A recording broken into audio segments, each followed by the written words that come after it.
you are listening to the Haitian Free Thinkers radio show. I am Reggie, and tonight I have a very special guest with me by the name of Dr. Patrick Anthony Williams. Before I get to the great doctor, I want to give you the normal spiel and let you know who we are. I am the founder of Haitian Free Thinkers. Haitian Free Thinkers is one of the few places in the world where secular Haitians can gather and socialize. This includes atheists, agnostics, humanists, and the like. Haitian Free Thinkers is dedicated to promoting, embracing, and celebrating secular values in the Haitian community. And we mostly work out of Facebook. So all you have to do is go online and search for Haitian Free Thinkers. You'll find us. And the Haitian Free Thinkers radio show usually comes on every Saturday evening at 11:30 p.m. Eastern Standard Time. But I asked Dr. Williams to come on tonight, and he was gracious enough to join us. So without any further ado, I present to you Dr. Patrick Anthony Williams. Well, thank you, Reggie. Thank you. I'm here. All right. Well, you're one of the most fascinating personalities on Facebook, in my opinion, and we have a lot of things that we share in common. But you are an exceptional person because you've done so much in your life. You've overcome a lot of adversity, and I felt that the Facebook, I guess, platform is a good, nice stage, but I guess you could get a lot more positive attention. So tonight's show is really all about trying to figure out, introducing to the world who Patrick Anthony Williams is. I posted a little bit of your about bio from your page on the show's about the description, but because I couldn't use all the characters, I had to shorten it a little bit. So can you verbally tell people who you are? A little bit of from the bio. You want me to talk about a little about me? Yes, sir. Oh, wow. Well, where do I begin? From birth? Well, I mean, what I do, my name is Patrick Anthony Williams. As you say, I am from Jamaica. I speak, 7 languages. And I'm a classical pianist, studied classical music for 20 years. I sing operas, and my website has me singing one of my favorite arias, Nessun Dorma, from the opera Turandot. And travel all over the world. I taught in Korea for 3 years. I studied in Japan. I did training in France. I'm a freelance translator, interpreter. I did work for the federal courts as a federal court interpreter in 2010. And I have a couple master's degrees, one in mathematics and sociology. And I have a Ph.D. in teaching and learning from the University of Miami. And if I may add that, I defended my thesis without revision. So that was that was a lot of hard work. Took me 8 years, but hey, got it. And it's been about 5 years now since I graduated. I teach public school for the last 25 years, and I enjoy that for the most part. It's just been so. Over the Christmas break, and now at the beginning of January, I've just met or re-met several of my former students from years gone by. Some I met this one, again, he's 38, his daughter is 22, and I taught him when he was 12 in junior high. So, oh yeah. So, and in fact, before the show started, I just got off the phone with another former student of mine who just called me to tell me, wow, that he really appreciate me for what I did, for what I stood for, and he told me that he got a job now working at Hertz, and I don't think he'll mind me calling his name, Parker Lewis, and it's just, I just feel I'm humbled that my former students still recognize me, still see me as part of their lives. And he even said to me, you're the only teacher or the only person, I can call you at 2 o'clock in the morning. And most everybody knows you can call me at whatever time of the day. I'm answering my phone, unless I'm dead, or busy doing something, I really don't answer. But it's just been very much a pleasant 2 weeks gone that I just enjoyed the company of my former students. Other than that, I like reading. I like the whole idea of conversing, via telephone or in person, as opposed to this new wave of communication with these young adolescent kids texting. I don't text conversation. I tell people that all the time. They want to have a conversation via text, so I'd rather talk. I post a lot of controversial stuff on Facebook. To some people, it might be blasphemous. Oh, well, you can't go to jail for being blasphemous. There's no body, there's no crime. So, but what I really do, I rattle people's mind, and I make them think, because somehow, through some kind of way, this Eurocentric idea of schooling has not forged them the ability to critically think, or we don't teach students to actually fight, or teach students to stand up for what is right. We teach them to be passive, followers. And being the recalcitrant miscreant that I am, it goes without saying that I'm going to make sure that people think about what they do, think about what they say, and so forth. So, in a nutshell, I could go on and on. Well, I read your bio about an hour before the show started, and even though I read it before, I was still getting amazed by some of the things that happened to you before you became the illustrious Grandmaster teacher, if you will.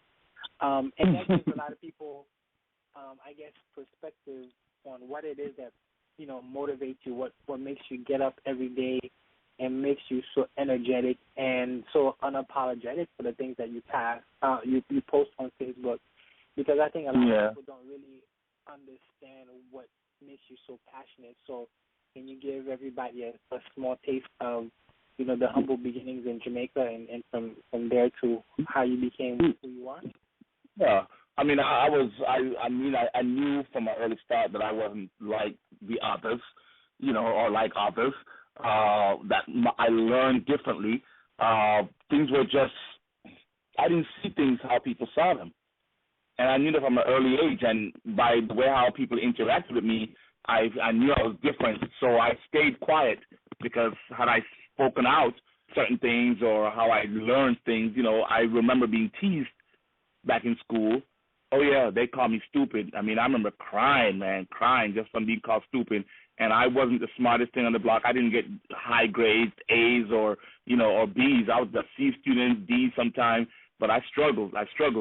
And I just decided I wanted to be smart. My whole life, I just dreamt of being smart. What is it like to be smart? I would sit and read biographies of people. Even in my late age, even as I did my dissertation, I remember writing my dissertation and still reading up about blacks who graduated from Harvard or from college back in the 1920s, or during the early times when, racism was blatant. They went to a school and got their Ph.D., the first black woman in mathematics to get a Ph.D., the first black man to graduate from Harvard. I keep reading their bios, and I'm like, wow, they got this stuff. They got this stuff at a time, so why can't I? Why can't I? And I just put my head forward, and I just decided I wanted to be smart. I just started studying. I started reading. I read everything. Even though I was raised up in a Christian home, the whole teaching and the doctrines, I've always questioned that, even as a child at 4.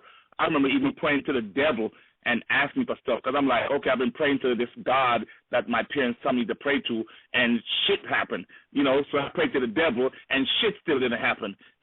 People praying for somebody as they drive home, they got into an accident and die, so what? People in the church, and they got robbed in the church, and I'm like, nowhere is safe. So I'm like, what is this craziness? And I wanted answers, and I just had to read and find it for myself. So I pushed myself. It's like I became my own champion. I cursed at myself for being weak, and after that, I got up, and I was just headstrong. I had my head strong. I became very, how would I say it, stubborn, and some of that is still with me today because I just want to know, and I have a purpose, and I feel like I need to accomplish it. So I just carried on that whole idea of studying and read with an open mind, and I would ask a lot of questions of my teachers, and I took up piano lessons. I saw some guys that were in the music room back when I was in school in Jamaica, and they were playing the piano, and they were getting all the attention, and I wanted the attention too. You know, I was always been teased for being stupid, and I was like, wow, maybe if I play the piano, then I'll get attention. So they taught me how to play, and they showed me a few notes, and then I just took it upon myself to go get some music book, and I went up to the music teacher at that time, Miss Edwards. This is back in '77, and she taught me, you know, just a few notes and everything. I've always been in the choir, and they taught me, and I think 6 months after that, there was a scholarship availability to try out for the Jamaica School of Music. And I tried out, and I played, I think, Rigodon in G minor, if I remember, and I won the scholarship, and they didn't. And that was the first time that I ever felt like, wow, I did win it. It was me. You know, I didn't praise the Lord and thank anybody for that. I did it. I worked. I studied, you know, and that was the first sign of any kind of ray of hope that I'm not stupid, you know. And with that, that was my impetus for me to just go forward. I came to this country, the United States, in 1982. I finished high school, and when I finished high school, I received the Silver Knight Award. And anybody who knows what the Silver Knight Award, that's one of the highest awards you can get out of high school because it not only deals with academic, it dealt with community service. And my community service project was translating for the migrant workers down in Homestead at the supermarkets or in the field. I would translate Spanish to English, English to Spanish then. So I went to, from there I got a scholarship to FIU. I was one of the first freshman class offered to be an invitational scholar to FIU. Stayed there in the minority student program and graduated. When I graduated, I got my job teaching in Dade County Public School. And from there, went back to school, got my master's at FAU, thanks to Dr. Diaz, Dr. Carlos Diaz, FAU, who is Professor Emeritus now, Dr. Angela Rohn, Dr. Exantopoulos, and just a few other professors who really took me under their wings and taught me how to write, taught me how to be articulate, taught me how to look at things, gave me a lot of readings in sociology, seminar in deviant behavior, just to understand people's action. So social psychology or sociology and psychology became my favorite field. And then I added philosophy because of my math. So those were the things that drove me to, you know, and I still have passion for it, you know. And because of those things, I received a scholarship for my master's degree. I received another scholarship for my specialist at University of Miami in mathematics. And then after that, I applied for the Ph.D. program, and I got in, and the story is history after that.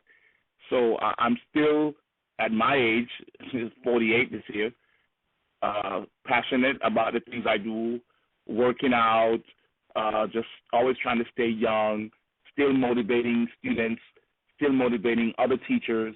You know, for me, I just see a lot of people not having passion, that they have somehow lost their passion. And I'm like, how, why? You know, I've been teaching 25 years, and I still have the same passion, even more passionate about what I do in the classroom than when I first started. You know, I can be a beginning teacher again, you know. So, you know, that was just a brief history of, you know, things that really, really pushed me and how I become, you know, where I'm at now. I've admired your passion and the consistency of it through Facebook, through our conversations on the phone, and listening to the history verbally directly from you. I'm not saying I feel dumb, but I mean it's a lot, and it's almost intimidating that you've accomplished so much. But I do know that what you're saying is that we can do the same thing. we just need to basically motivate ourselves and just go get it, and we too can do some. I mean, I wish I was talking to a former student tonight. It's like, wow, he was telling me some things, and I was like, talking to him, and he's like, man, I'm so glad. It's good to have somebody in your corner. And I was telling him, I wish I had somebody pushing me. Just imagine how greater I would have been if I even had somebody to push me into, doing these things and just be in my corner. And I said, a friend of mine is a friend of mine, and I will always help you to be where you want to be, And I hope he's listening, a friend of mine named Derek Shepard, and I really hope the best for him. He's doing a lot, and he's trying to be successful, and I do sincerely hope he becomes successful. Well, he has no choice. Now that he has me on his back, he has to get to the gym and do all that he has to do. So I'm still in my students' lives, I push them, they get mad, but hey, I did it in the classroom. You got mad then, so get mad now. Okay, everybody, you're listening to the Haitian Free Thinkers radio show. My name is Reggie, and you're listening to my special guest tonight, which is Dr. Patrick Anthony Williams. If you wish to call into the show, the guest calling number is 646-652-4442. Once again, that's 646-652-4442. And Dr. Harris just passed. Dr. Anthony Williams, Patrick Anthony Williams, will give us a little bit of a background about, what he's into, the things that he's accomplished in his illustrious career. And what I like about you, Patrick, is that you are into the things that I'm into, education, just looking at the state of the world, thinking differently, and, of course, religion. I'm just looking at a list of the notes that either you've written or it's about you, and just to give the audience an idea of some of the things that you're into. Like there's one that's called How Pastors Get Rich, which I have to read really soon. And, we're coming up on African History month next month, and Dr. Martin Luther King's birthday is coming up. So we have a strong passion and understanding of the plight of, I guess, the African struggle, if you will. So we have stuff on even though I think African history is 24/7, because if you notice on Facebook, I post a lot about history of our people pre-slavery.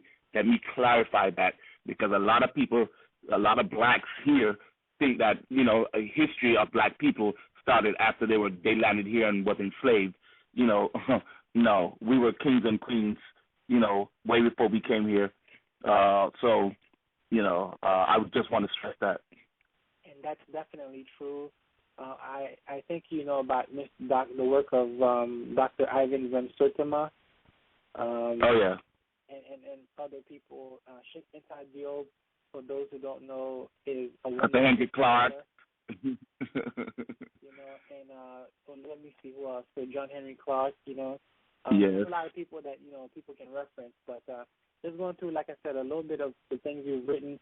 The Bookman Dutty, the prayer that sparked the Haitian Revolution. Can you let the people know a little bit about Bookman? Bookman, if I recall, wow, you're taking me back to stuff that I wrote so long ago. Oh, what did I say about him? He was just a force to be reckoned with, when he led the Haitian people to the revolution. And I think more people, it's more people should have that fortitude that he had to actually did what he did to fight for something that he believed. What I get from him is just his courage and his willpower. And at this age, I see myself and a lot of my former students or just friends that I've met along the way, they are now empowered with this kind of, I guess, the Bookman spirit, in order to lead a revolution, because it's going to happen, whether we want it or not.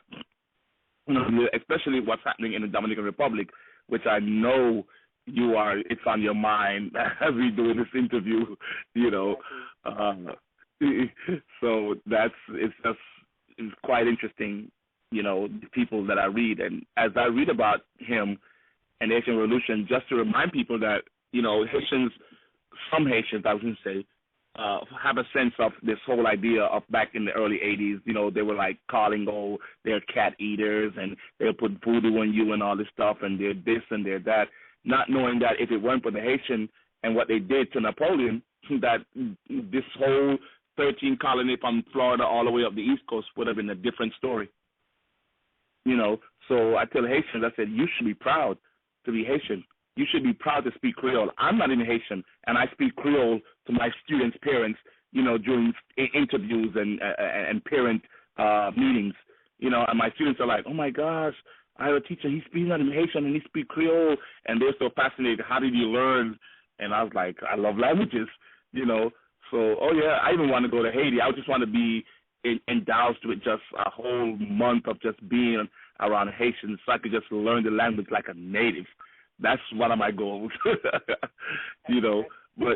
I just have that spirit as Bookman had, That's awesome. Now, you listed 7 languages that you speak. Can you tell us what languages these are? Oh, Spanish, English, French, sign language, Haitian Creole, Patois, of course. And I spent a couple years in Korea, so I read Korea, write, and speak maybe at a entry level, novice level. Okay, that's awesome. I started Haitian Free Thinkers basically because I was trying to see how many Haitians are basically atheists. But I kept it broad because some people don't like to use the term atheist, but people who are you and I who are educated, humanist, secular, spiritual, all that kind of stuff. So it's been challenging, but everything's working out really good right now. This is our 3rd year. My question is, from your experience, from the Jamaican side, how is the secular humanist situation, with in Jamaica with Jamaicans in general? I couldn't even answer that question. I don't know how it is in Jamaica. All I know is from what I do. And everywhere I go, I don't think anybody is not aware of my way of being, put it that way. I want to use a belief system, but my way of being and how my thought process is. And if I believe that something doesn't make sense, not because I don't understand it, but it doesn't make logical sense, in this real world, given the reality that we're in, then I will say something about it. And it may be offensive to some people, but everything is offensive to people if they don't understand even the very thing that they say they believe in. But I'm not sure how it is in Jamaican feel, but I do know that in Jamaica is very much a religious place. You can't go anywhere, just like here for the most part. If you're black and you go somewhere and somebody's black, they automatically think that you're a Christian, and they come up to you with these sayings and, oh, my gosh, God is good and all this stuff. And, I just smile, and I really have a smart comment that I make when they say that. I'll be like, oh, really? God is good? So even the man that just got his baby shot in the head with a gun, I should go tell him God is good, right? But that's another story. But I'm not sure because it is so, Christianity is just taken over in Jamaica because they're still on that plantation, most of them in their minds, that anything other than being a Christian or not believing in the God that they believe in is blasphemous, and it's just unbelievable for them. And they'll think that you have gone through some traumatic experience. They'll try to, just, I guess, explain it away and saying that we need to pray for you. You just need to believe. But I don't know. Okay. Well, once again, everybody, this is the Haitian Free Thinkers radio show. The guest calling number is 646-652-4442. Once again, the guest calling number is 646-652-4442. I want to give a shout-out to Chef Rob, who's in the chat room, and I'm conversing with him. whenever I can. And you're listening to Dr. Patrick Anthony Williams, who's been kind enough to join me tonight. And we're talking about everything, religion, the current state of affairs. What do you think about the current state of affairs with, what you're seeing? I mean, because you get a unique perspective because you deal with young people and some older students. What's going on from what you're seeing? Like, what are people like into? Do they, are they like, kind of like, I don't know, like, do they feel defeated, or do they care? Do they have passion, direction? What's going on? It's mixed.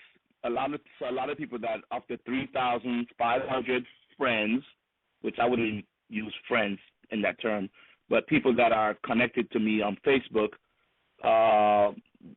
at first they were, resistant, and they would be argumentative about my posts. But a lot of them, some of them has even crossed over, if you will, if I can use that term, cross over, not into the other realm, but has crossed over in their system of belief, and because I just asked those poignant questions, and they now are like secular humanists, if you will. They don't openly say anything on Facebook, but my inbox will show, they just don't do the things they do. One have told me, I stopped going to church. It doesn't make any sense anymore. I got questions, or an incident happened with them that is just unresolved. They were told a certain thing, and just reading stuff and trying to get connected to their own history, to their own African history, has caused them to change paths. And then you have others who are just still there, unbeknownst to their own selves, that, it's more so to please the status quo than anything else. When you start asking yourself about your own history, I tell people, you know so much more about Jesus. That was 2,000 years ago. You know so much more about Jesus than your own grandmother, than your own great-great-grandmother, than 5 generations before you. You know nothing about 5 generations before you, nothing about your history, but you know about the history of Jesus and all this stuff. I said, what does it tell you? Do you know about your African history before your parents, your grandparents came here and were made slaves? Do you know anything about before they came here? Aren't you at least interested? Let me. This is the way I tell it to myself, and this is how I would present it to the Christians who are Haitian, Jamaican, or etc.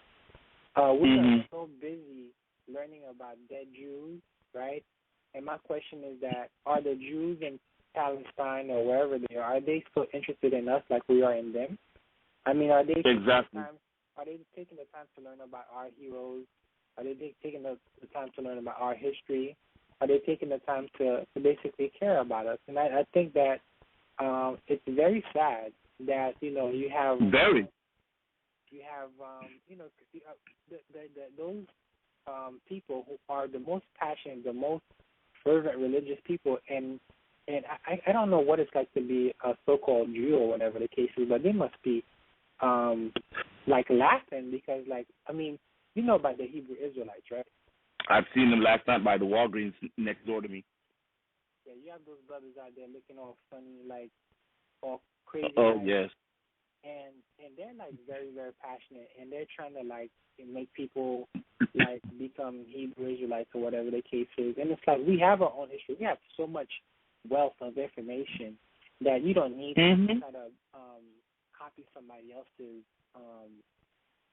culture and language. And it's like they copy from us. They copy from us.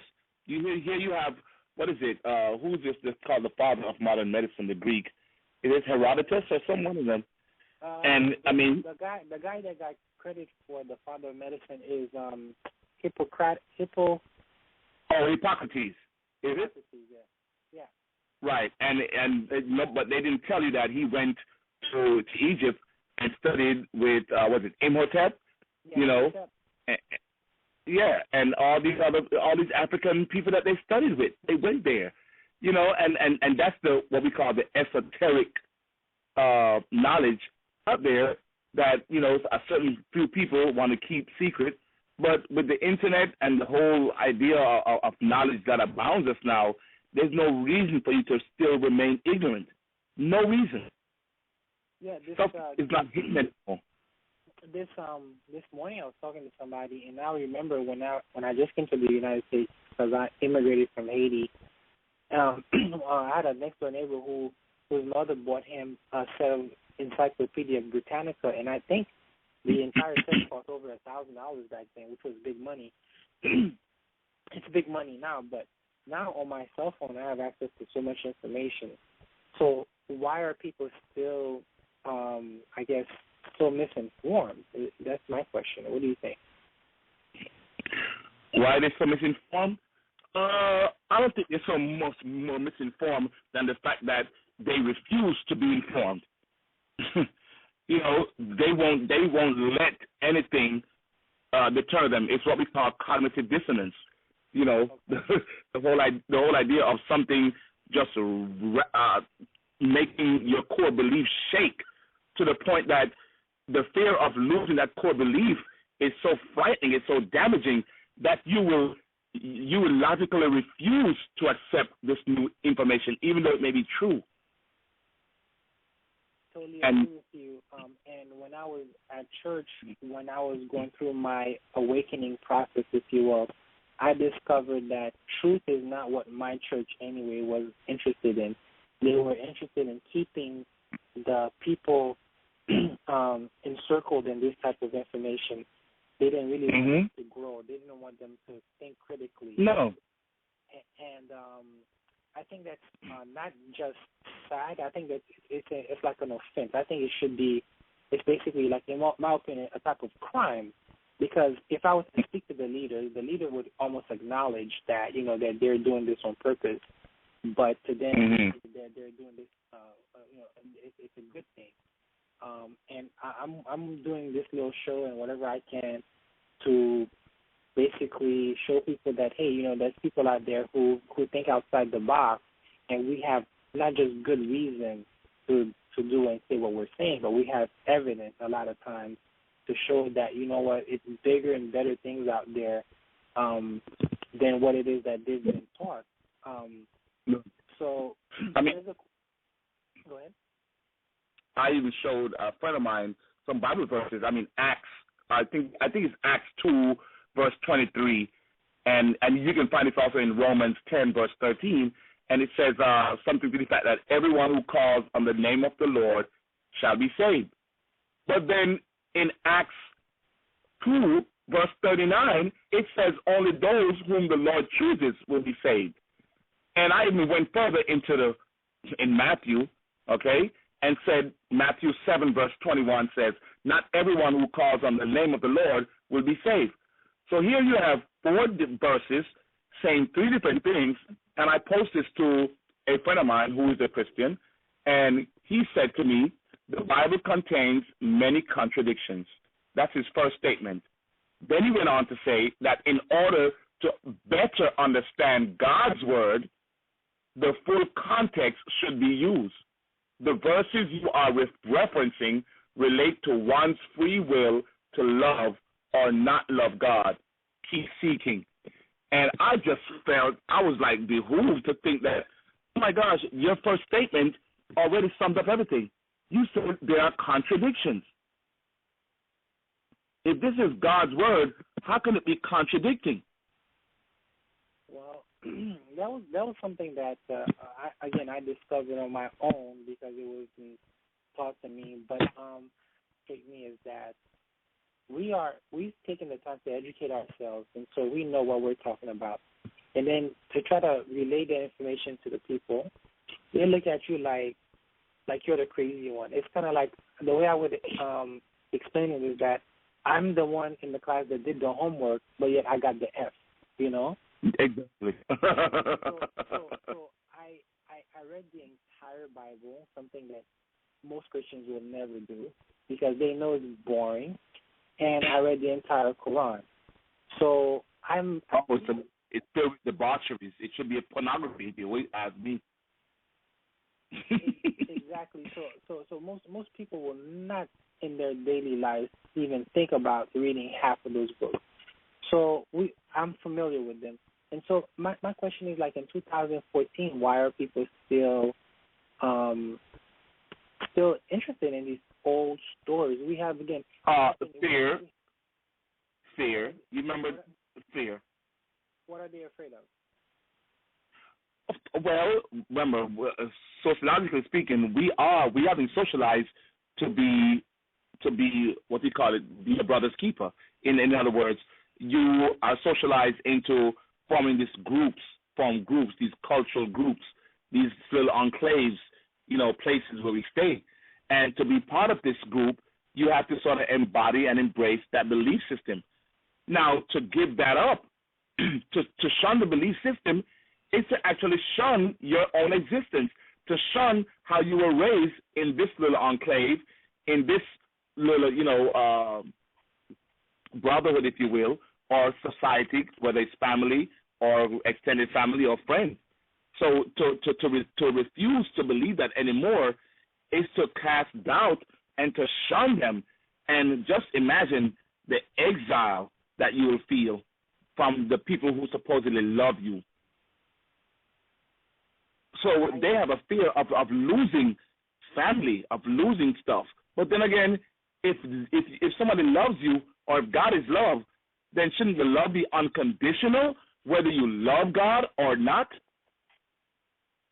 I don't think the Bible God ever said that He was a loving, unconditional God. I think those.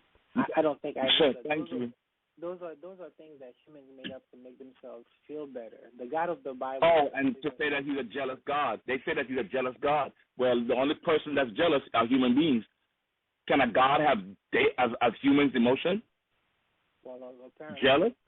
Apparently Yahweh does. I mean, the God of the Bible is a cruel monster. I mean, when I read the book, I was like, I didn't want to be associated with that character. I mean, it's just. He's the antagonist, and Lucifer is the protagonist. Really. Yeah. Because he's the bringer of light. I mean, who punishes Adam and Eve for eating the apple? The apple was to open their eyes in this story. The apple was the enlightening, the tree of good and knowledge. They wanted knowledge, and as soon as they eat the apple, guess what? He was evil. He threw them out the garden. Mm-hmm. I mean, you are evil. It's like throwing your child out of the house because he's going to cookie jar and took a cookie without asking you. And then you make the devil feel as if he's to be blamed for all this stuff. You're the one who threw him out the fucking garden. This is the analogy that I would give to people in modern day, right? It's like putting two teenagers, a boy and a girl, in a room with pornography, right? Leaving to go to the grocery store, and they come in and being surprised that they're having intercourse, right? Exactly. you have pornography all over the place, and then you ask some questions like, what are you doing, etc., whatever the case is. You set them up for failure. You know what I'm saying? I mean, it's so easy, but the clip that I played in the beginning of the show really kind of sums everything up, where, like, societies make up creation myths, and they have to have a starting point that pacifies the crowds. And even back then, even without what we call formal education, they were not encouraging people to think and ask questions, and that tradition carries on today. And then even in the movie 12 Years of a Slave, it showed in one part where the slave owner was actually reading Bible verses, and he asked the guy who was kidnapped for 12 years if he knew how to read. It's as if not knowing how to read was a plus, because had he told him that he knew how to read, it would have been dangerous for him to see the truth. Exactly. Well, everybody, you're listening to the Haitian Freethinkers radio show with my special guest, Dr. Patrick Anthony Williams. If you wish to call in tonight, the guest calling number is 646-652-4442. Once again, the guest calling number is 646-652-4442. Haitian Freethinkers is one of the world's few secular groups for Haitians and non-Haitians. We do not discriminate. It just happens to be targeted at the Haitian demographics because we're trying to raise the secular profile and the Haitian community. And Dr. Patrick Anthony Williams is sharing some great knowledge with us right now. And I have a question for you real quick. Yes.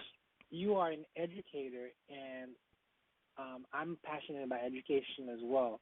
If you owned a school, if you were to create a school and you had a curriculum, what kind of courses would students expect to take in your school? Oh, man. Oh, wow. What kind of course? Well, all my math courses would be culture-based. Yep. History would be woven into every aspect of what we up in all the subjects. Science would be taught science. They'll learn science, that science is, but they'll be told where science came from, the history of just how the Egyptians did science, what happened then. Math would be told from the same way, language arts, reading. Reading will be reading, African, Egyptian texts, or translated texts, but knowing your African history. Oh yes, it would be that much known. Whether you're black, Hispanic, white, you're in that school, that's the curriculum, because I think they should know the truth too. And another thing that I really like about you is that, you've been able and fortunate to travel to some wonderful places in the world. Can you tell us some of the nice places or places that you've traveled to travel? I've been in London. I went to Shakespeare Place. I took a group of students in 2007. I took a group of students to Europe. I wanted to show them for like 10 days. Since I've been there so many times, I wanted to show them, take them out of the hood, if you will. And my targets were these 4 black males in my class.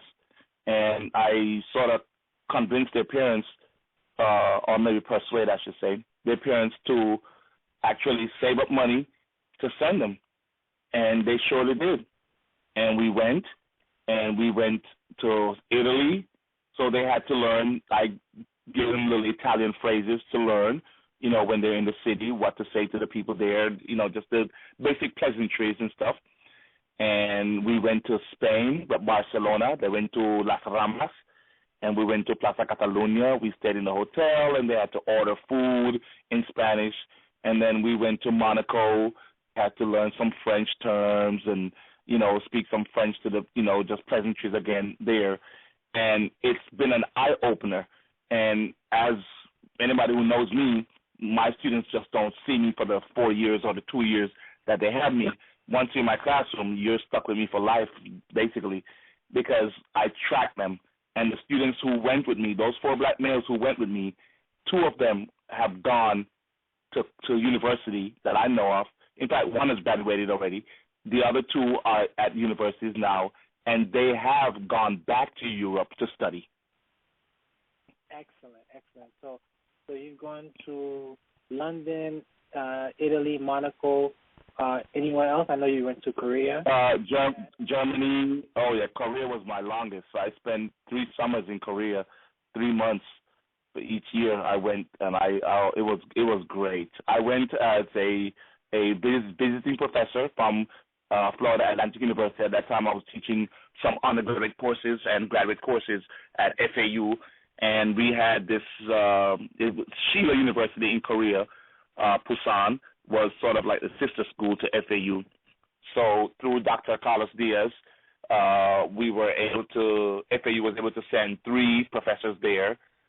We went and we taught English, and we taught not English, but we also taught activities like American cultural stuff, because those same students would eventually come to the United States to study.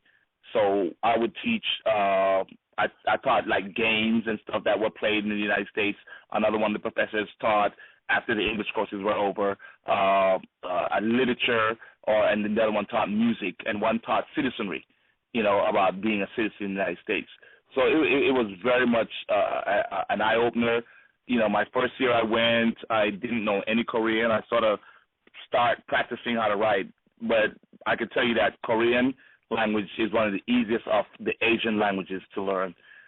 Very phonetic. They have 24 letters in the alphabet, and I love it. Then I went to Japan on a excuse me? No, I was gonna say that I've also had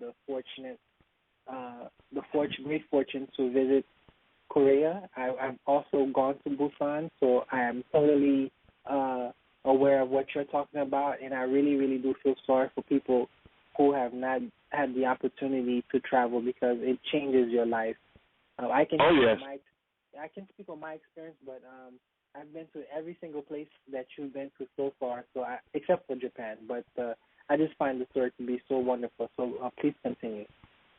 Yes, and in 2002, I won the Fulbright scholarship to Japan, and I went there to study, stay with a family, Japanese family, and visited a lot of schools and workshops and meetings, and attended a lot of conferences, and it was just a pleasure hanging out with the family for a couple of days, weekends.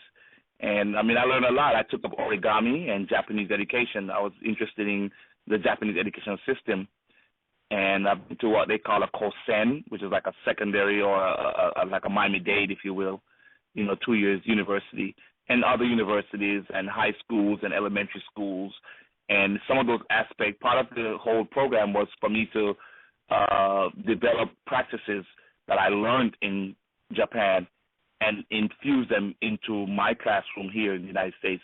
And ever since 2002, I have been doing just that.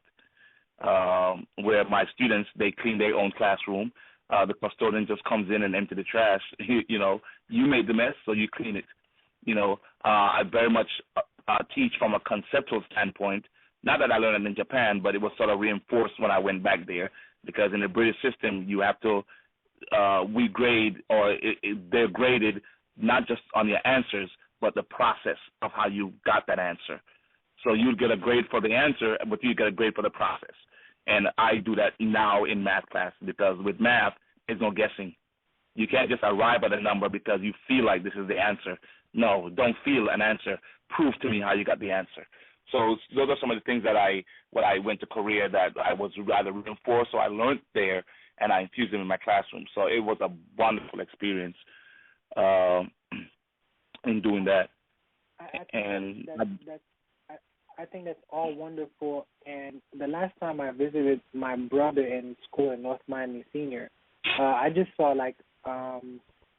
kids who basically didn't seem to be motivated because North Miami got rebuilt, and it's nice, and it's just beautiful. But looks like the people are not taking advantage of what they have. So my question to you is, in general, the United States doesn't have the best educational system compared to the Japans of the world. Or compared to what's happening in Haiti, or compared to Jamaica. Okay, I tell you that most people look at these third world countries or these indigenous countries and think that, oh, the education system is poor. Please, it's much better.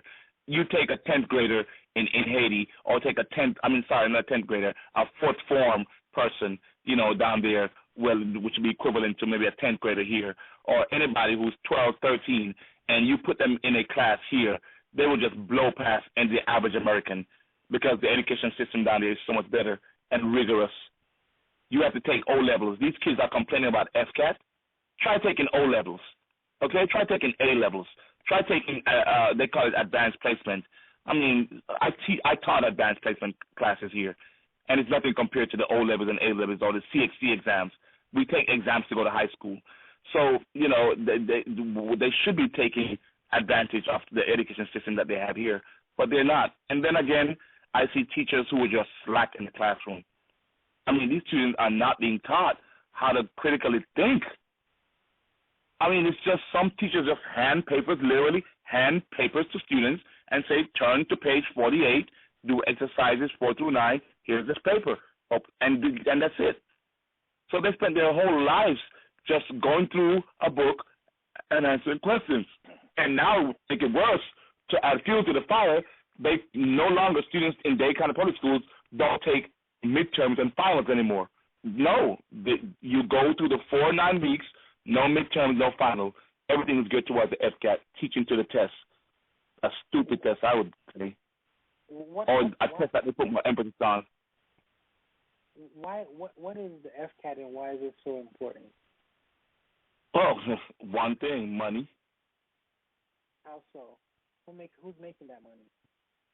Well, the people who make the test booklets, they're making money.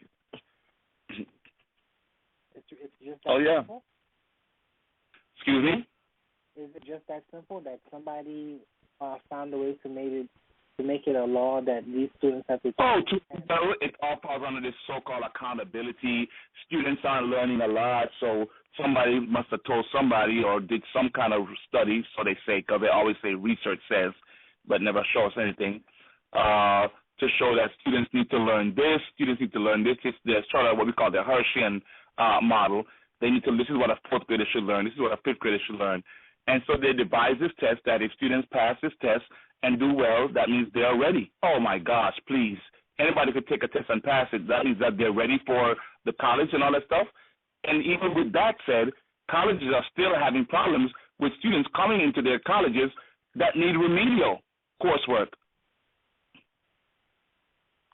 So here's it that the graduation rate has gotten higher, but students still need remedial work in college.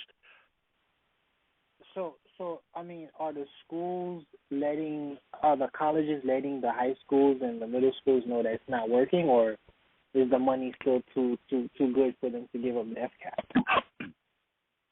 I'm not too keen sure about that, but it just behooves me to think that they put so much emphasis on what we call high-stake testing. I mean, we're testing these kids every day. It's not just the FCAT. There's tests going on, in fact, next week, midstream or mid-something tests that's given by the district. Again, we lose a whole 2 weeks of school just testing because they have to be testing for hours a day.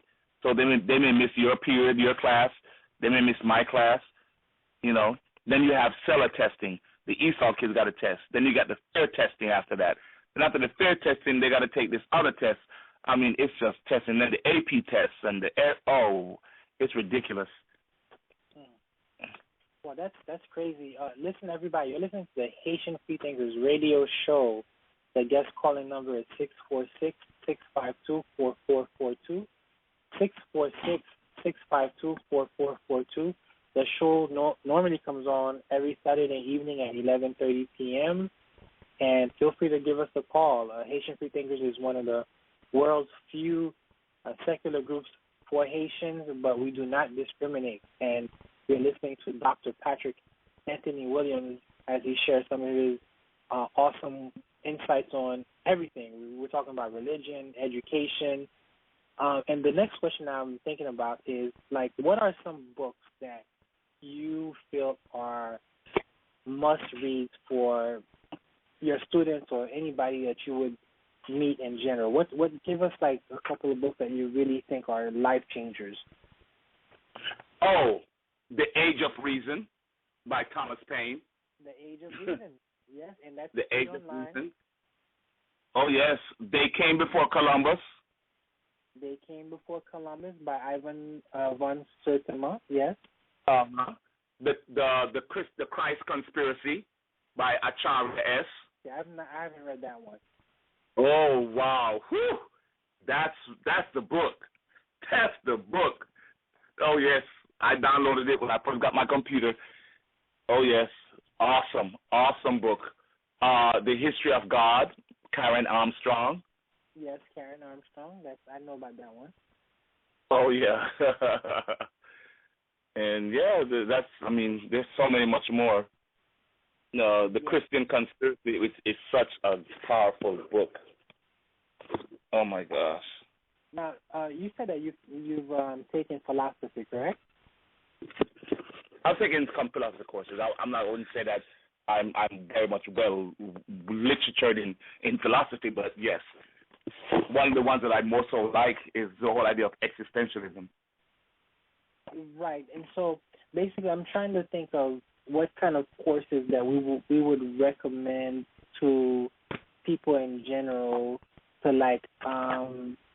improve critical thinking. So for me, I've taken a little bit of philosophy, and that was just a kick in the balls because I thought I knew something until I discovered I knew.